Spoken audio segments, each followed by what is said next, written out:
Hello everyone, thanks for tuning in to today's video. So we're going to have a look at the weather for the next 10 to 14 days for today's video. Day 10 is going to take us to the 23rd of January, right into the depths of what would be considered middle of winter, really. And we'll be able to extend out beyond that with the GFS and ECM ensembles because they run to around a couple of weeks. We'll have a look at CFS-V2 at the end of the video for the next 4 weeks, which will get us into the first half of February.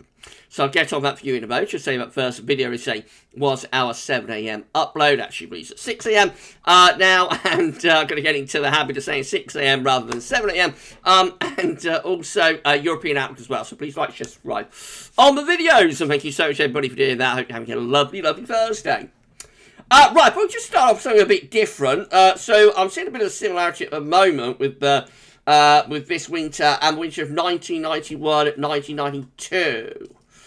Now I'm sure a lot of people watching this weren't even born in that winter, you know, when that was going on, 91, 92. But I'm old enough, because I'm very old now, I'm old enough to remember that winter, and it was probably just about the most tedious winter that I can remember. Really, just day after day after day of high pressure.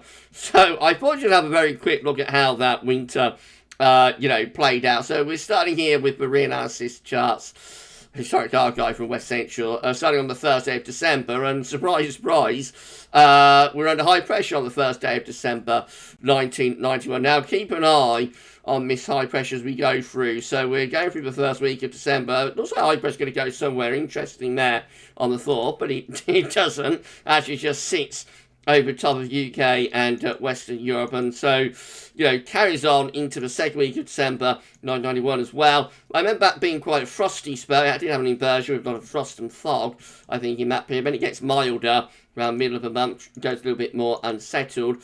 Still quite mild, but rather more zonal, running up towards Christmas of 1991, which is generally quite mild under high pressure. Up towards the new year, the high pressure comes back in, so we get into early January, and we're into a classic sort of zonal type pattern there outside January 1992. A little bit more unsettled through that period from Christmas to New Year. But by 10th of January, high pressure coming back in again, and then so the rest of January is pretty much dominated by high pressure, always anchored and rooted over the country. We tried to pull off a little bit of colder easterly there around the 20th of January 1992, but it doesn't really come off another Scandinavian high. So just a big area of high pressure continuously dominating most of January after that first week of the month. There is a definite similarity to the patterns we're going through at the moment, isn't there? So getting to February, it does get a little bit more mobile into February with something still mild, but something a little bit more cyclonic and wet and windy through that early part of February. And yeah, February almost comes off with a cold spell. Around middle of the month, we start to try and pull in a bit of a northeasterly, very, very short-lived though, the high pressure back in again there as we get into like the third week of February. February's a little bit more mobile and does have some wind and rain in northern and western areas, but even then in the south, high pressure influences, just go on really, and even into early March, there's plenty of anticyclonic weather, especially so for southern areas. So it was that kind of winter with high pressure just continuously building up and ridging in, and particularly so in January though. So that 3 week period from the second week of January to the end of the month was very, very anticyclonic, and then for southern areas anyway, a lot of anticyclonic weather even into February, although it was a little bit mobile. So compare that with the situation that we've got going on at the moment. So I thought we'd just start this, because I think this high pressure has been knocking around since the end of August. So I'm going to start in this particular look at the charts in August 2001. We begin early August 2001 looking quite unsettled with plenty of low pressure, and that carries on to the middle of the month, and it's really in the second half of August that this high pressure started getting going. I'm sure you remember it. We have heights rising to both our south and our east. It takes a while to break out that unsettled weather had in early August, but by sort of 23rd, yeah, you see it, we're under the area of high pressure. Lots of clouds, you remember it, a lot of cloud being dragged in, so although we got an area of high pressure, it wasn't particularly warm. and just a rather cloudy high. But that high pressure that gets going there in the last 10 days or so of August then is just a regular on-off feature, even up to now. Look how continuous high pressure is into September in particular. Loads of anticyclonic weather, particularly to our east, and so that's the reason it was very warm September as well. We often drag up the air from the south. It tries to be unsettled September out to the northwest. We have quite a bit of low pressure, but always these ridges are there or thereabouts to our south and the east, and sort of strengthen it even into the third week of September, this last ridge of high pressure. So it was like a classic, it was like a classic, what's going on here? So let's just refresh that. We can maybe not be able to carry on with this any further, so that's a little bit of a news, isn't it? Wetter decided to run rather slowly. So anyway, the point I was going to make is that high pressure has been on-off, been a regular sort of on-off type feature. For there we go, we're back. So here we go, let's see if we can do that again. So yeah, high pressure has been just a regular on-off feature since late August. It carried on through September. October was a little bit different. October was a bit more unsettled. There was a little bit more low pressure and mobility, but even then, like, high pressure never all that far away from southern and eastern areas, especially so during that period in the second week of the month. Quite a bit of high pressure, but October was a little bit more unsettled, and therefore a rather wetter month as well after that very dry and warm September. But then as we go into November, we find that after unsettled second half to October, the high pressure then is kind of back in business once again, ridging in. See the point I'm making here, but since like late August, high pressure has been a regular sort of feature of the weather, often ridging in, particularly so to more southern areas. Always been a little bit more unsettled in the north, but the high pressure has never been all that far away. It is on 22nd of November, just over into the west of the country. We did pull off that cold end to November, of course. We did have a cold end to November. And December, again, sort of wet and windy start, but again, it's not all that long for the high pressure back in business. There it is, coming back in again.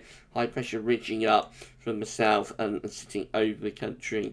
Up towards Christmas, of course, we have the failure of the cold spell. It's all set up there, doesn't it, on the 21st, 22nd of December to pull off some really cold weather from the north and the east at this low. That's the spoiler, and that's what stopped us having a cold, because all that Christmas Eve, so close, wasn't we, to a really cold spell from the east and from the northeast, but the low pressure Atlantic just acts as a buffer, and then of course we get the New Year heat wave dragging up this long fetch southwesterly from the Canary Islands or even further south of that over the New Year.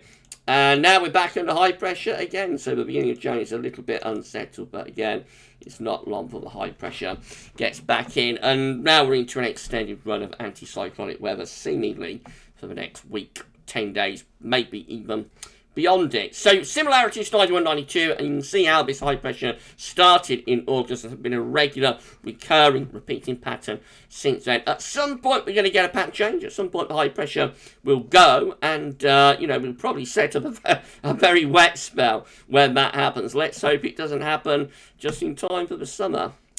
Right, latest stuff. I thought it'd be a little bit of a different way to start the video. I hope you enjoyed that. Let me know in the comments what you thought. Right, let's just have a look at the latest temperature observation for them. So quite cold out there across parts of central England.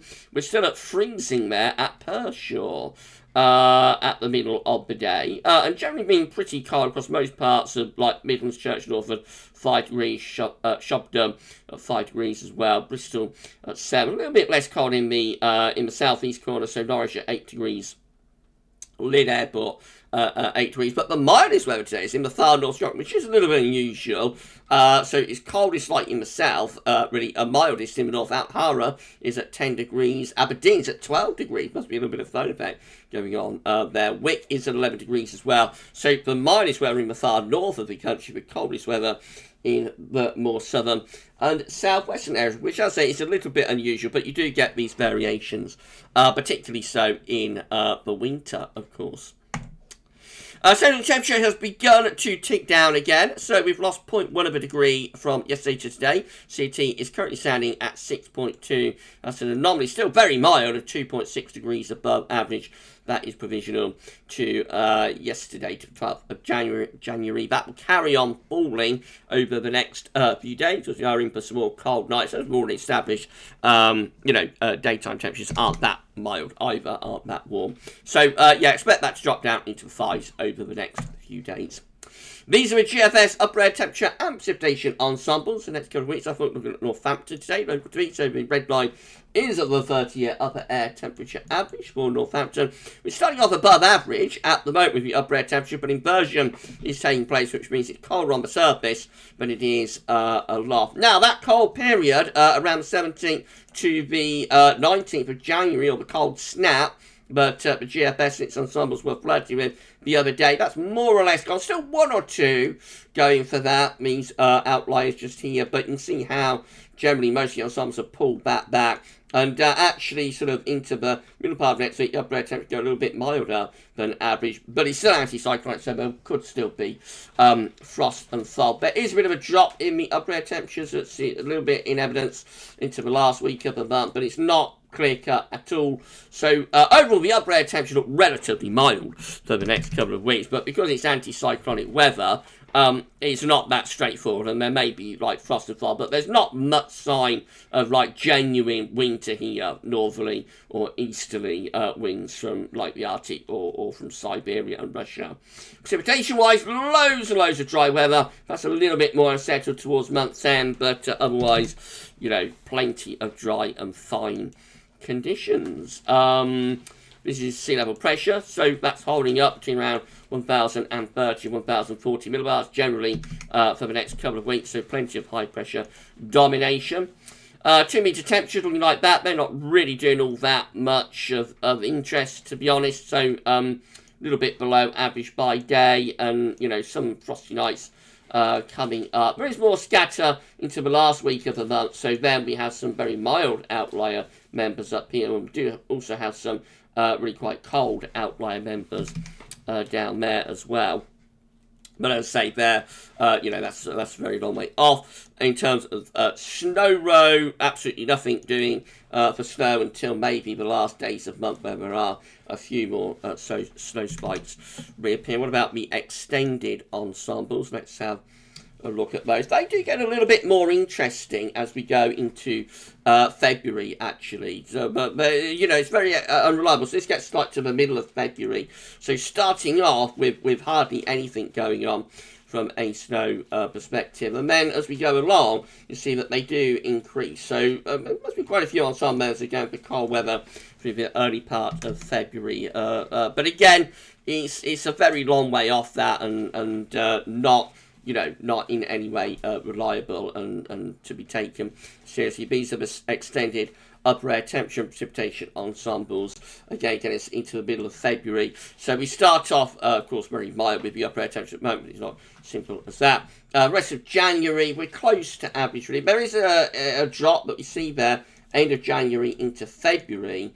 That's when quite a few of those ensemble members, I think, are picking up maybe on some quite cold weather before there's a bit of a recovery perhaps later on into February. But of course, anything beyond like a week or 10 days is going to be unreliable, and particularly when you're talking about 2, 3, 4 weeks out.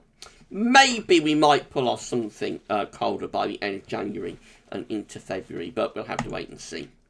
Temperature anomalies from the 13th to 21st of February going to be, what I'm talking about, temperature anomalies from the 13th to 21st of January are going to be above average in the north, a little bit below average in England and Wales. It's indicative of the inversion that's going on, bringing frost and fog to England and Wales, but further northwards, of course, we're bringing the air off the Atlantic, so it's milder there. And very, very dry precipitation anomalies from the 13th. 21st of January, they are significantly drier than normal. The latest wind flow map from earthnorthschool.net shows that high pressure is dominating weather seen over top of the country. Right, let's start over chart data then. This is how the UK Met Euro is looking for midnight on Sunday. A little bit of a weakening of pressure, actually.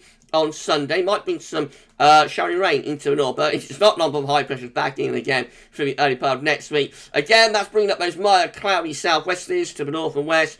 Under the centre of high pressure crossing England and Wales, again, there could be an increasing risk of frost and fog through the early part of next week, and then up towards the end of the UK Euro, which gets us to midnight on Thursday, 20th of January. High pressure just begins to pull out to our west a little bit, and we start to bring in something slightly milder and probably cloudier from the north. We're on the periphery of a northerly blast that's going into Scandinavia then. Icon looks like that. Again, pressure is weakening a little bit on Sunday, but not for long. It's back in again through the early part of next week, and then moving up towards the middle part next week and second half of next week. High pressure just pulling out slightly to our west. A cold blast moving into Scandinavia. We're very much on the periphery of that, so you can see these cold upper air temperatures digging in Scandinavia, and we do bring -5 Celsius ice snow into Scotland, so that might bring some wintry showers to them. And that's how you finish up with Icon at midday on Thursday next week, a week today, with again a big old northerly blast into Scandinavia, brings some very cold air through the north of Europe. We're just on the edges of that, we're just not getting that high pressure far enough away from us to the northwest. Does that high pressure finally move and go north into the end of January and beginning of February? We'll have to wait and see. So the GFS midnight run is looking again, pressure weakens slightly on Sunday, but into the weekend it's back in over top of the country. There will be a risk of frost and fog with that, I would have thought, under that area of high pressure for the early part of next week. Blast of cold air into northern Europe through the middle and second half next week. We're on the edges of that. Don't tap into it. High pressure just sticking around, and there it is, light into last week of January, 25th of February. The high pressure is still well and truly rooted and anchored over top of the country. High pressure looks like it might be about to start trying to reach Scandinavia there on the 26th of January to 27th. It's having a really good go. That high pressure ridging in Scandinavia doesn't come off, and so we finish up on the 29th of January still under that big old area of high pressure. This is how the 6Z is looking. GFS 6Z, very latest. Again, a bit of weakening pressure on Sunday, but it's back in high pressure, back in again through the early part of next week, and the high pressure just keeps knocking around, as we go through. So we end up on 29th of January still with the high pressure more or less where it is right now, actually. That's 29th of January if we go back to like right now. So that's not right, so let's do this. I'm going to go to 06. So that's not working either. What's happening there? There we go. 6. Right, so the high pressure is in that position right now, and look where it is at 384 hours on 29th January, and then it's no real change in the pattern has taken place over the past 2 weeks or more. That's 16 days out, I think, and basically, it's identical. Well, not identical, but it's very, very similar to what we've got right now. So it's going to be a very, very tedious week or two to come. This is how the GM is looking. If you're enjoying this video, then please can you smash the like button, make sure sub to the channel. Thank you so much for doing that, and drop a comment. Let us know what you think about this and all of our videos. GM looks like we're going to try and pull off some northerlies on Thursday. We're just on the edges of it. It's going into Scandinavia. High pressure has pulled out a little way to the northwest, but not far enough, and then it comes back in again at the end of next week. Excuse me, keeping the cold air across northern parts of Europe, heading up to day 10. Just very, very static weather patterns. High pressure goes on. And then the ECM looks like that. So once more, high pressure dominates. Thursday, we have a really good go at pulling in something cold from the north. It's most of Scandinavia, just on the edges of it, just on the periphery. But, the high pressure just doesn't go out northwest enough. So day 10, which is 23rd of January, high pressure still dominating, especially so for England and Wales. Precipitation forecast based on that ECM run from tometeo.com shows we do get a little bit of showery rain coming up on Sunday. Actually, a little bit more unsettled, but not for long. High pressure, is in control of the weather pretty much from beginning to end, and particularly so for England and Wales. These are the options that are on the table within the ECM ensembles today for day 10, which gets us to the... these are the options on the table in the ECM ensembles for day 8, which gets to the 20th of January. So 12 members of the ECM ensembles, it's all down to this high pressure. 12 members of the ECM ensembles have high pressure just over, so to the west of the country, low pressure in Nova Scandinavia, just on the edges of it. 11 have that high pressure pulled back a little bit further to the west. The trough is pulled back a little bit further west as well, maybe slightly colder with that option 10. Again, high pressure, perhaps a bit further away still. Low pressure over Scandinavia, a bit closer. Again, just on the edges and maybe pulling in some of that cold air. 10 just here, again, high pressure over to the west of the country, low pressure to our northeast. That's keeping most of the cold air away from the northeast, I think. Then 8, again, the high pressure over to the west of the country, low pressure to our northeast. And again, just on the edges of that cold air. I think these two here, the 11 there and the 10 there, they are the ones that are pulling the cold air closer to us from Scandinavia. In 2 weeks' time, these are the, in 10 days' time, I should say, these are options that we have. This gets to 23rd of January. 16 members of the ECM ensembles with high pressure over to west of the country, mainly dry, probably quite mild with that. 15 with high pressure right on top of the country, that could deliver frost and fog, of course.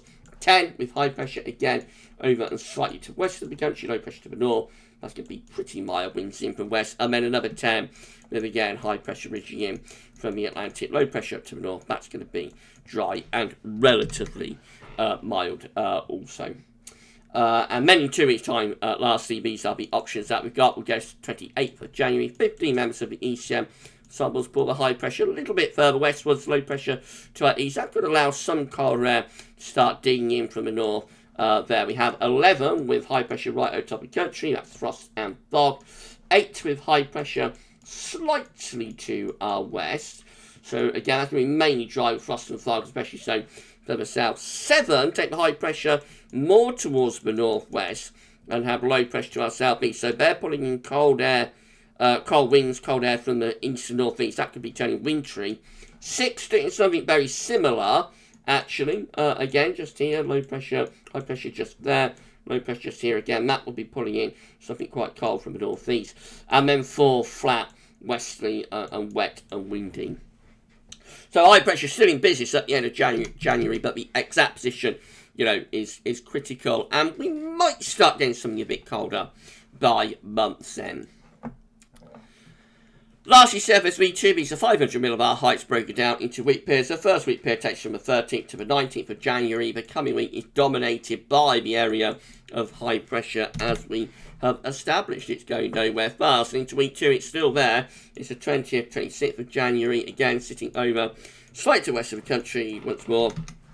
That ridge is just going on and on and on. Into week 3, which is the 27th of January, 2nd of February, high pressure just pulls out a little bit to our west, low pressure to our northeast, possibly allows something a little bit colder in from the north and from the northwest. And then by the time we get through to week 4, which is the 3rd to the 9th of February, we sort of flatten zonal then. We're bringing in milder westerly winds, all looking very 91, 92-esque, I have to say, with that.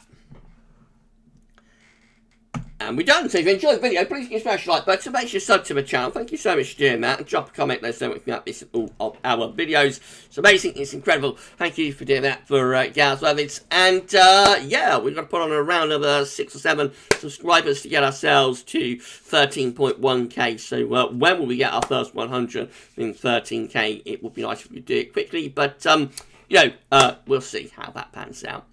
Right, so high pressure, high pressure, high pressure, high pressure, high pressure, high pressure. I wonder how many times I've said high pressure through this video. I'd be very rich probably if, you know, I was getting like £1 every time I said high pressure in this video. But yeah, we're in for a spell of very static weather, so we are going to be looking for things to talk about, I suspect. And we'll just see how it pans out anyway. Well, that's the videos for today. Tomorrow, we've got Jeremy Friday coming up after the 6 AM upload. We'll have a 10 to 14 day for you as well. And we might do a live stream tomorrow night. So that could be a bit of a laugh after 10 PM. If you enjoy the rest of your Thursday, and for this video, that's all for now, and thanks for watching.